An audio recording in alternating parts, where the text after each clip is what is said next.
Hey everyone, Chris here from IELTSadvantage.com with another live lesson, and in today's live lesson we're going to look at reading, specifically do skimming and scanning work. The reason for this video is lots and lots of students, when you ask them how do you get a high IELTS score in the reading test, they'll say skimming and scanning, and they think that skimming and scanning are really important. Now, to answer this question, do skimming and scanning work? The answer is yes and no. They are quite important, but not as important as you think. They are tools in your toolbox, but they're not the only tools that you need, and they're actually not the most important skills that you need in the reading test. So there are a few problems if you think that skimming and scanning are really important. The four problems we're going to look at today are, number one, many students are unsure of what skimming and scanning actually are. We get lots of students on our VIP course when they first come in, and we chat with them and we say, ask them questions about reading, how do you think you're going to do well? And they say skimming and scanning, teach me about skimming and scanning. We say, well, do you know what they are? No. And it's very obvious that 90% of students don't actually know what skimming and scanning are, how to use them, and most importantly, when to use them. So we'll look at what they are and we'll look at when to use them. Number two, using them without thinking. It's an overly simplistic strategy that a lot of students use when they think, I'm just going to skim, then scan, and magically I'm going to find the answer. It doesn't work like that. Number three, they're using them inappropriately.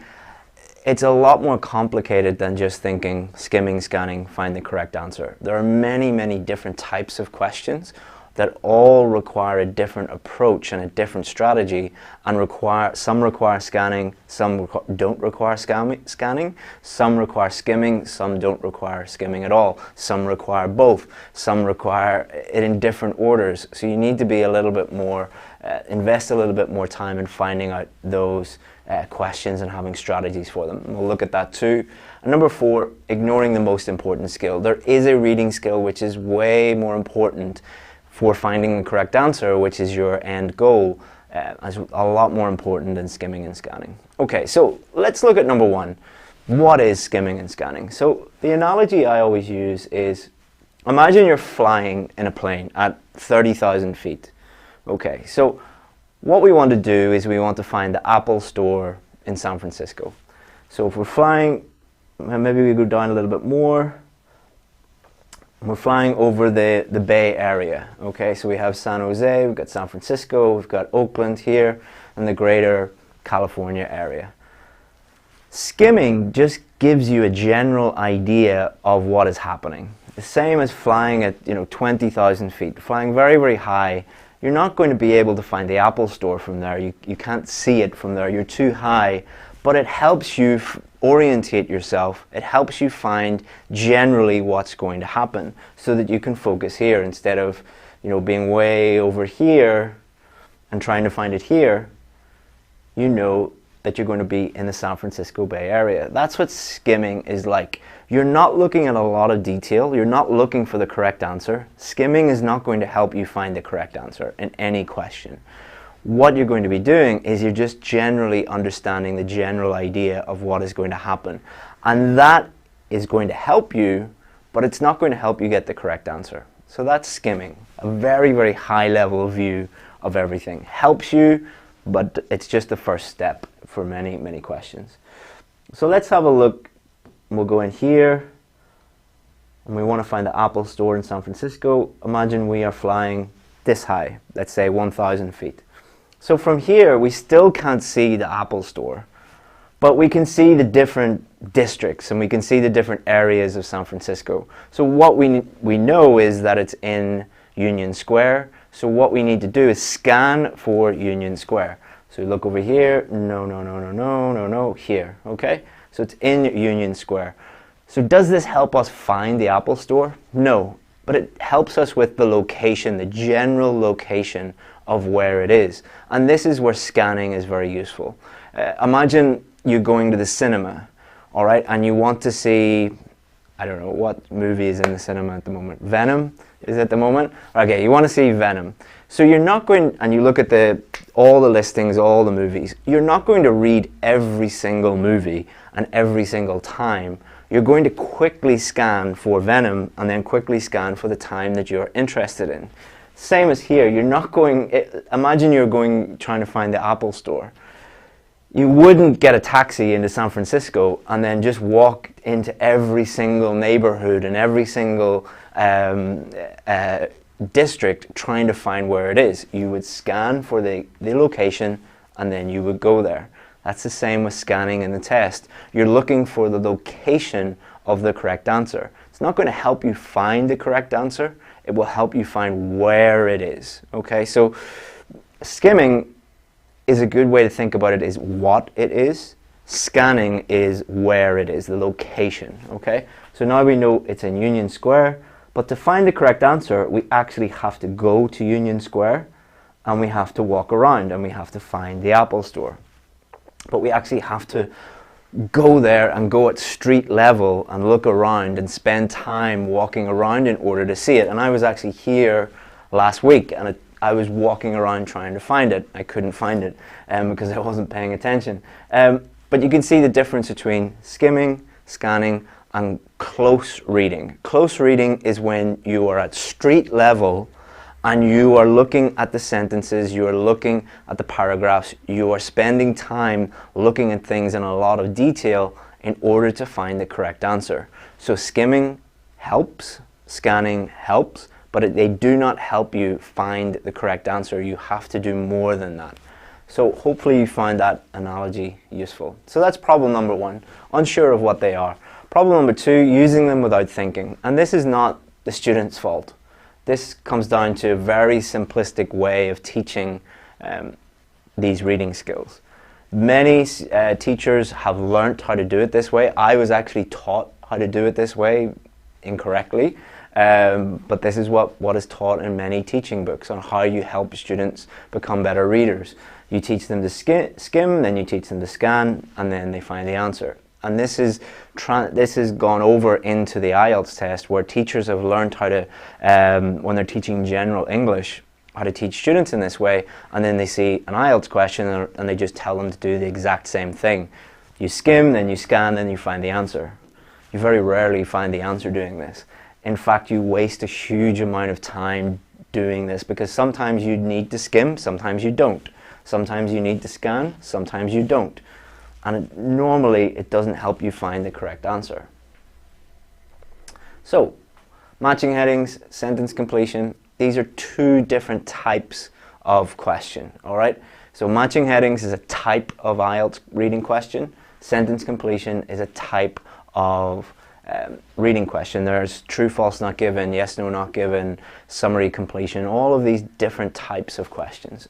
So each of these is testing different things. Matching headings, one of the things that it's testing ability to understand general meaning. Sentence completion, one of the things that it's testing is ability to locate where the correct answer is. So for matching headings, you're going to be doing a lot of skimming, but you're not going to be doing any scanning. So you're wasting your time scanning with that question.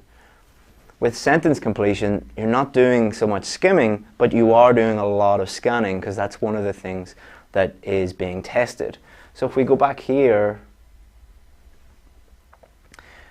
using them inappropriately. So just saying, okay, I'm going to skim, then I'm going to scan, then I'm going to find the correct answer. It's a lot more complicated than that. And you need to have a specific strategy for each of the different types of IELTS reading question, because some of them will require it, some of them won't. It'll be in different orders. If you're doing it this way, it's just really, really simple. And normally simple is good. In this context, it is not. So what is the most important reading skill? The most important reading skill is close reading. All right, what do I mean by close reading? Close reading is when you're actually paying a lot of attention to the sentence and reading it in a lot of detail. Skimming, you're not reading it in any detail whatsoever. Scanning, no detail whatsoever. You're looking at it very, very quickly. Close reading is when you slow down and you read every single word and you think about those words and those sentences in that paragraph deeply in order to find the correct answer. This is the most important skill, and it's one that most students don't have time to do because they've wasted all their time skimming and scanning when they shouldn't be doing that. They should be focusing on actually reading carefully. So it actually helps you find the correct answer. And the best way to think about skimming and scanning is skimming and scanning are just tools that help you get there, but they're not the be-all and end-all. They are just tools that will help you get to the correct answer, but then you have to go even further, and this will take you more time to actually think about the correct answer. So what happens with many students is they spend a lot of time skimming, a lot of time scanning, and then they panic because they're running out of time, and then they don't actually put the time in that is required to read carefully. So another way of saying close reading is just read carefully. It doesn't mean read slowly, but it means read very, very carefully and think about what you're doing. The reading test is as much a thinking test as it is a reading test. So if you want more information about IELTS, go to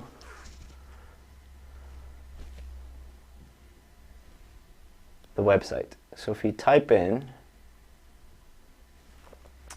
IELTS,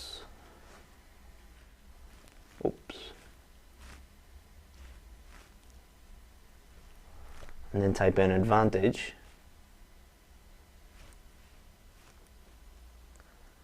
well, this is in the maps, so that's going to take us into, show you the location of our office rather than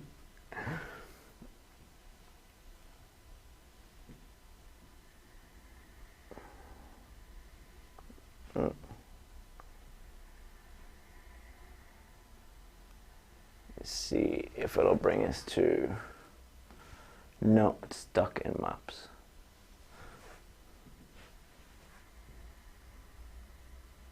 Yeah, it's stuck in maps rather than it won't let us go into the normal website. But if you go to our website, which is IELTS Advantage, and you'll find a reading section there. So if you go to the website and click on reading, and you'll find lots of the strategies for the different types of questions in there. The key is not to just read the strategies, it is implement them. Find some practice questions and do them under exam conditions, and repeat and repeat and repeat until you've mastered those strategies, and that is really, really going to help you. And you'll see when you look at the strategies that some of them talk about skimming, some of them don't. Some of them talk about scanning, some of them don't. You're doing the exact thing that you should be doing if you follow those strategies. So hopefully you find that useful. And if you need anything in the future, feel free to get in touch with us. We normally, at the end of every month, we open up our doors to our VIP course. We're not going to do that this month because just too many people have joined over the past month. We normally have like 30 places available. We don't this month, so sorry about that. We do have a very, very small number, like 3 places available at the moment. So if you are interested in joining our VIP course, feel free to send me an email. It's chris@IELTSadvantage.com. So chris@IELTSadvantage.com, and you'll get all my contact details there. Also here on YouTube, on Facebook, on Instagram, you'll find us there. Hopefully you find that interesting. Let me know what you think about that, and I'll see you again on Friday for another lesson on matching headings. Thank you very much. Bye-bye.